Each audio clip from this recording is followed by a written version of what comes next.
हर खबर पर होगी आपकी पकड़। डाउनलोड कीजिए एबीपी लाइव ऐप।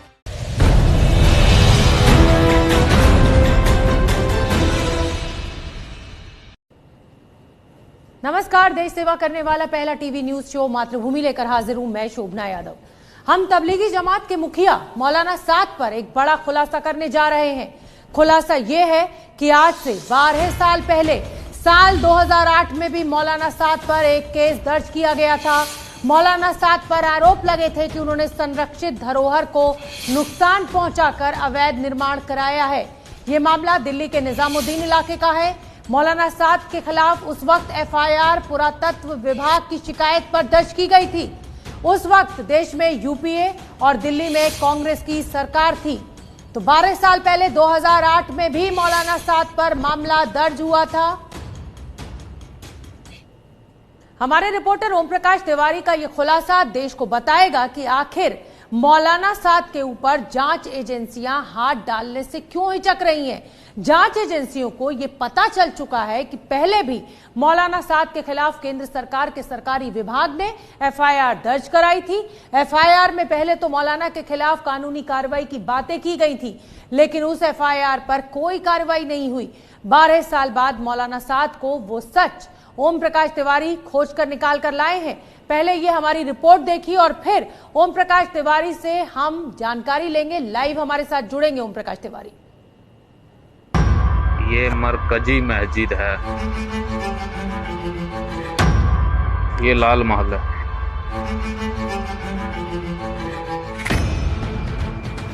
ये वो तस्वीरें हैं जिसमें तबलीगी जमात के मुखिया मौलाना साद का लाल महल वाला रहस्य बंद है। ये वो तस्वीरें हैं जो बता रही हैं कैसे 12 साल पहले मौलाना साद कानून के शिकंजे में आते आते बच निकला था।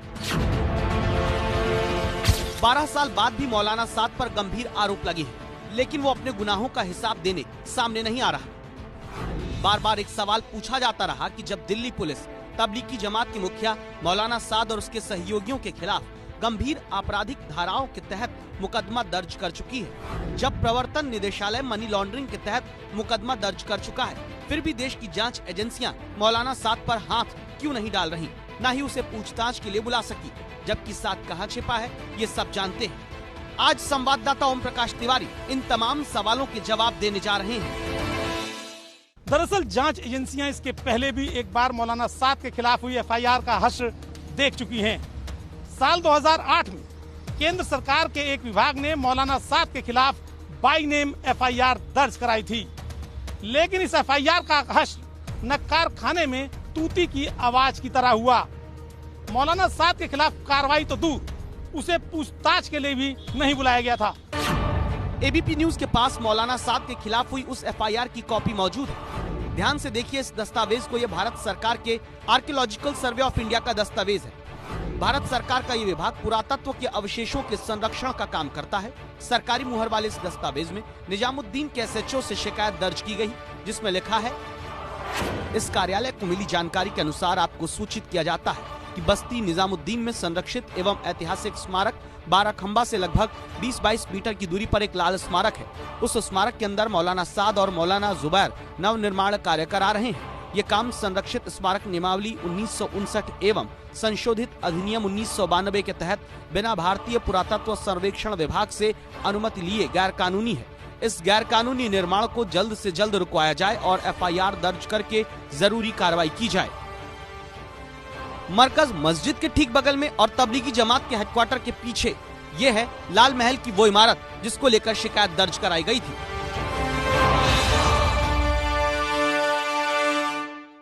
दस्तावेजों के मुताबिक इस शिकायत के आधार पर पुलिस ने अन्य विभागों के सरकारी अधिकारियों के साथ इस जगह का संयुक्त सर्वे किया।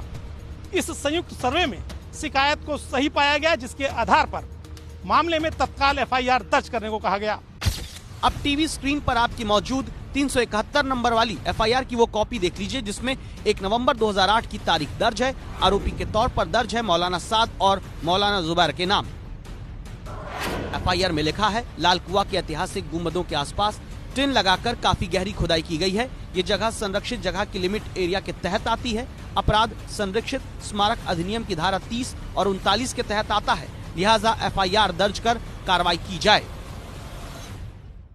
सूत्रों के मुताबिक इस एफआईआर को लेकर खासी जद्दोजहद हुई और फिर आखिर में इस एफआईआर को यह कहकर बंद कर दिया गया कि सरकारी विभाग ने जो शिकायत दी है वो शिकायत ही गलत है। इसमें सच्चाई क्या है ये तो साध और प्रशासन ही जाने।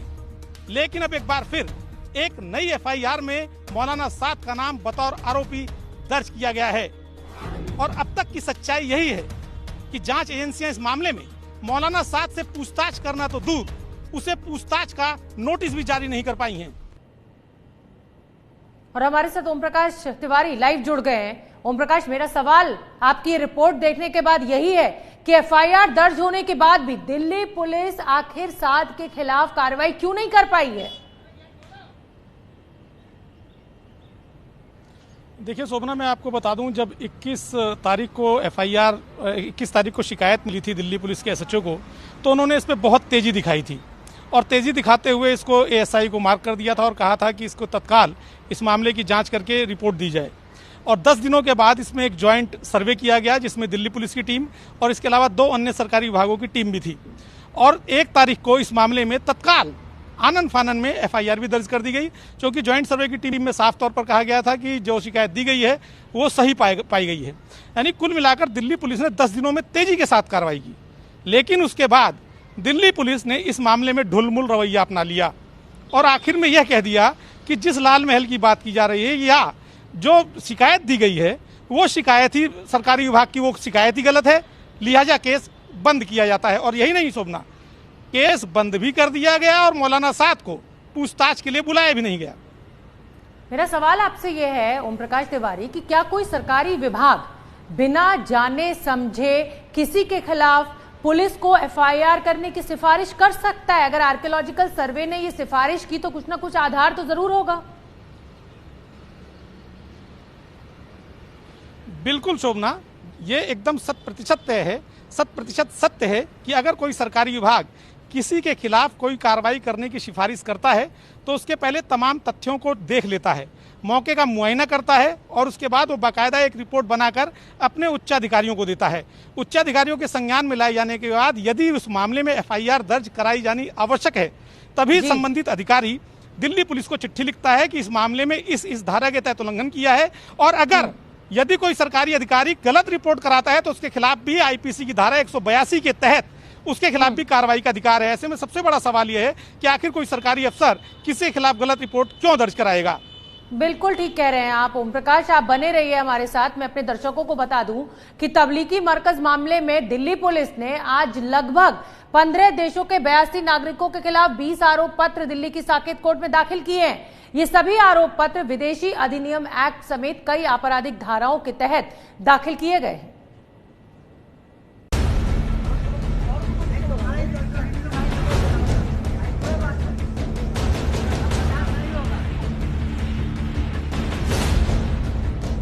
देश के अलग अलग इलाकों से विदेशी तबलीगियों को पिछले 2 महीनों में गिरफ्तार किया गया है। मस्जिद में जमात बुलाई गई है विदेश से। ये लोग टूरिस्ट वीजा पर हिंदुस्तान आकर धार्मिक गतिविधियां चला रहे थे। लॉकडाउन के ऐलान के बाद दिल्ली के तबलीगी जमात मुख्यालय में पुलिस ने कार्रवाई की, तब जाकर जमात के इस जाल का भंडाफोड़ हुआ था। एबीपी न्यूज को दिल्ली पुलिस के एक आला अधिकारी ने बताया है कि जिन देशों के नागरिकों के खिलाफ आरोप पत्र कोर्ट में दाखिल किए गए उसमें सऊदी अरब, चीन, America, Ukraine, Philippines, Brazil, Australia, Afghanistan, रूस, Morocco, France, Egypt, Malaysia, Tunisia और जॉर्डन के नागरिक शामिल हैं। ये विदेशी नागरिक तबलीगी मरकज की जमात में शामिल होने के लिए भारत आए थे। पुलिस सूत्रों के मुताबिक ये आरोप पत्र इस मामले में दर्ज एफआईआर के पूरक आरोप पत्र के तौर पर कोर्ट के सामने पेश किए गए हैं, क्योंकि किसी भी विदेशी नागरिक को एक समय सीमा से ज्यादा किसी भी देश के भीतर नहीं रोका जा सकता जब तक उसके खिलाफ कोई आरोप पत्र कोर्ट के सामने पेश न किया गया हो। लिहाजा दिल्ली पुलिस ने इस मामले में समय सीमा के भीतर जांच की और अब आरोप पत्र कोर्ट के सामने पेश किए जाने का सिलसिला शुरू हो गया है। पुलिस सूत्रों के मुताबिक इन सभी विदेशी नागरिकों पर आरोप है कि इन लोगों ने वीजा शर्तों का उल्लंघन किया। ये लोग टूरिस्ट वीजा पर भारत आए थे, लेकिन इन लोगों ने टूरिस्ट वीजा की आड़ में धार्मिक गतिविधियों में भाग लिया और केंद्र सरकार को गलत जानकारी दी।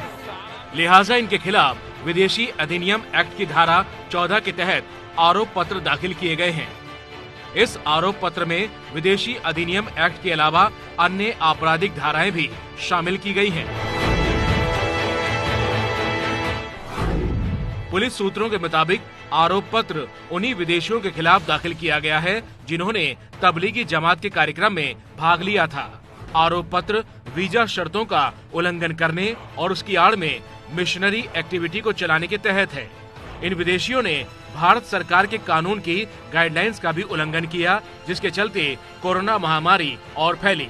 साथ ही इन लोगों के खिलाफ आरोप पत्र में प्राकृतिक आपदा मैनेजमेंट एक्ट के तहत भी धाराएं जोड़ी गई हैं।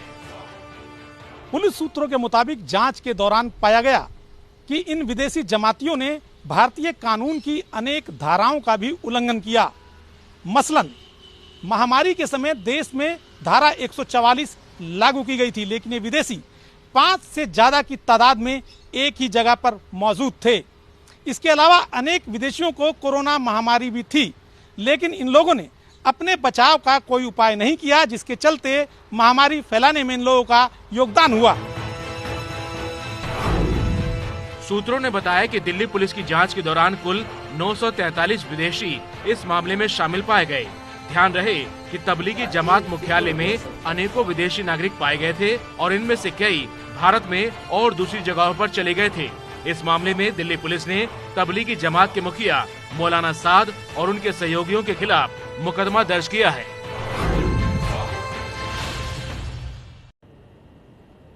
तो चलिए एक बार फिर से ओम प्रकाश का रुख कर लेते हैं। ओम प्रकाश, ये रिपोर्ट हमने दिखाई अपने दर्शकों को। सवाल यही कि मौलाना साद के साथ मरकज में जिन साथियों ने हिस्सा लिया उनके ऊपर तो शिकंजा कस रहा है, लेकिन पिछले इतिहास को देखते हुए सवाल ये भी कि क्या इस बार मौलाना साद पर कोई कार्रवाई हो पाएगी?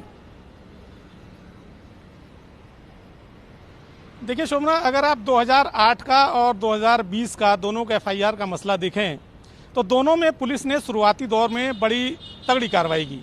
2008 में भी 11 दिन के भीतर तत्काल FIR दर्ज कर दी गई और 2020 में भी दिल्ली पुलिस ने शुरुआती दौर में जो धाराएं लगाई थी वो काफ़ी हल्की थी, लेकिन शुरुआती जांच के दौरान एक हफ्ते के भीतर ही उसमें 304 और 308 जैसी धाराएं जोड़ दी गई। यानी कुल मिलाकर दिल्ली पुलिस ने मामले को काफ़ी संगीन बना दिया। लेकिन उससे उलट दिल्ली पुलिस इस मामले में, दिल्ली पुलिस ने उन्हें 3-4 नोटिस भी दिए, लेकिन उनमें से कोई भी नोटिस शोभना मौलाना साद को अपीयर होने का नहीं था, यानी कि उनको पेश होने का नहीं था दिल्ली पुलिस के सामने। उनसे केवल सवालों के जवाब मांगे जा रहे थे। ऐसे में सबसे बड़ा सवाल उठता है कि क्या दिल्ली पुलिस फिर साल 2008 की राह पर है? आखिर मौलाना साद को पूछताछ के लिए दिल्ली पुलिस या इन्फोर्समेंट डायरेक्टरेट जिसने मुकदमा दर्ज किया हुआ है, वो लोग आखिर मौलाना साद को पूछताछ के लिए बुलाने से डर क्यों रहे हैं? शोभना, बिल्कुल ठीक कह रहे हैं ओम प्रकाश आप कि आखिर मौलाना साद को क्यों नहीं बुलाया जा रहा है। तो मैं अपने दर्शकों को बता दूं कि जिस तबलीगी जमात और मौलाना साद पर शिकंजा कसा जा रहा है वो मौलाना साद 2 महीनों से गायब है। कहने को तो मौलाना के समर्थक ये कह रहे हैं कि मौलाना दिल्ली पुलिस को हर तरह की मदद कर रहे हैं, लेकिन इसमें सच्चाई ना के बराबर है। देश में शुरुआती दौर में जो कोरोना फैला उसके आरोप मौलाना साद के ऊपर लगते हैं। मौलाना साद का सत्य क्या है, ये हमारी रिपोर्ट आप देखिए।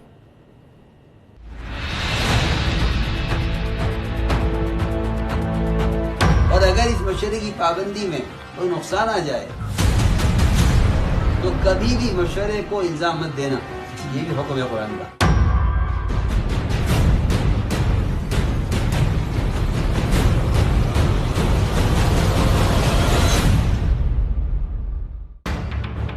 मौलाना साद मूल रूप से उत्तर प्रदेश के शामली का रहने वाला है और साद के पूर्वजों ने ही तबलीगी जमात की स्थापना की थी।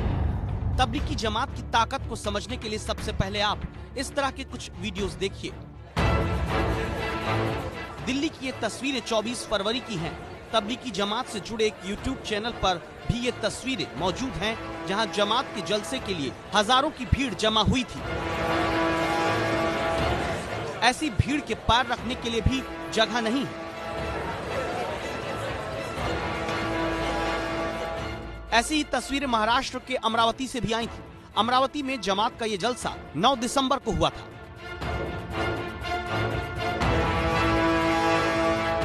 ये तस्वीरें इस बात का सबूत हैं कि इस तरह के जलसे दुनिया भर में तबलीगी से जुड़े लोग करते हैं और तबलीगी जमात के ऐसे जलसों में उसके मुखिया मोहम्मद साद का भाषण होता है। जो बात मुशरे में तय हो जाए हमें उसका पाबंद होना चाहिए। मशवरा इसके लिए है, और अगर इस मशवरे की पाबंदी में कोई नुकसान आ जाए तो कभी भी मशवरे को इल्जाम मत देना। ये भी हुक्म है कुरान का। अब आपको मौलाना साद के हेडक्वार्टर ले चलते हैं। राजधानी दिल्ली के निजामुद्दीन में आसमान से बातें करती ये इमारत मौलाना साद के तबलीगी जमात का मुख्यालय है। तबलीगी जमात मुस्लिम धर्म प्रचारकों का 100 साल पुराना संगठन है। ये संगठन दुनिया भर के इस्लामिक मुल्कों में मशहूर है। इसके तहत जमात के सदस्य देश और दुनिया के एक हिस्से से दूसरे हिस्से में प्रचार के लिए जाते हैं। तबलीगी जमात यानी जहां मुसलमान अपने घरों को छोड़कर 40 दिन तक मस्जिदों में रहते हैं। दिल्ली के निजामुद्दीन में जमात के हेडक्वार्टर में देश दुनिया के पढ़े लिखे मुस्लिम जमा होते रहते हैं। जानकार बताते हैं कि हिंदुस्तान के हर शहर, हर गांव, हर चप्पे पर तबलीगी जमात का सेंटर मौजूद है। दुनिया के हर मुल्क में इसका सेंटर है। खास बात यह है कि तबलीगी जमात इस्लाम का प्रचार केवल मुसलमानों के बीच ही करती है। मुसलमानों के किसी भी आर्थिक या सामाजिक संगठन से इसका कोई लेना देना नहीं है। बिना किसी प्रचार प्रसार के ये संगठन लाखों की भीड़ जमा रखने की ताकत रखता है। बांग्लादेश के ढाका में इसका सालाना जलसा होता है, जहां प्रतिवर्ष 50 लाख से लेकर 1 करोड़ लोग तक जमा होते हैं। तो मरकज का सच हमने आपको दिखाया, आपने हमारी रिपोर्ट देखी। ओम प्रकाश लगातार हमारे साथ बने हुए हैं। ओम प्रकाश, 2008 में मुकदमा दर्ज होता है, कोई कार्रवाई नहीं। एक बार फिर मुकदमा दर्ज होता है, लेकिन अभी तक मौलाना साद सामने आए नहीं है, उनको बुलाया नहीं गया है। आखिर कौन है जो इस मौलाना साद को बचा रहा है? सवाल ये उठता है। बिल्कुल शोभना, आपका सवाल अपनी जगह पर एकदम जायज है और कायम है, क्योंकि वो आखिर कौन सा शख्स था जिसके दबाव में या किस कारण से आखिर 2008 में सरकारी विभाग की रिपोर्ट को ही गलत बता दिया गया। अगर चलिए वो रिपोर्ट गलत थी, लेकिन साल 2020 में तो आप खुद कह रहे हैं और उनके खिलाफ विभिन्न आपराधिक धाराओं के तहत मुकदमा दर्ज करा रहे हैं। ये और इस साल जो FIR दर्ज हुई है वो खुद पुलिस के एक SHO ने कराई है। SHO निजामुद्दीन ने ही खुद FIR कराई है। यानी पुलिस ये मान रही है कि मौलाना साद का इस मामले में रोल है। तो आखिर वो कौन से कारण है कि 2 महीने बीत जाने के बाद भी अभी तक मौलाना साद को पेश होने का नोटिस भी दिल्ली पुलिस नहीं दे पा रही है? दिल्ली पुलिस की बात एक तरफ छोड़ दीजिए, इन्फोर्समेंट डायरेक्टरेट इंक्वायरी कर रहा है, उसने आज तक मौलाना साद को कोई नोटिस नहीं दिया। तो कुछ तो है, आखिर कोई तो है जिसके चलते दिल्ली पुलिस और जांच एजेंसियां दबाव में लगती हैं और मौलाना साद को पूछताछ के लिए फिलहाल नहीं बुलाना चाहती। शोभना, बिल्कुल ओम प्रकाश, कोई तो है जो इस मौलाना साद को बचाने की लगातार कोशिश कर रहा है। बहुत बहुत धन्यवाद, आपने बहुत अहम जानकारी आज मौलाना साद से जुड़ी हुई हमारे दर्शकों तक पहुंचाई है।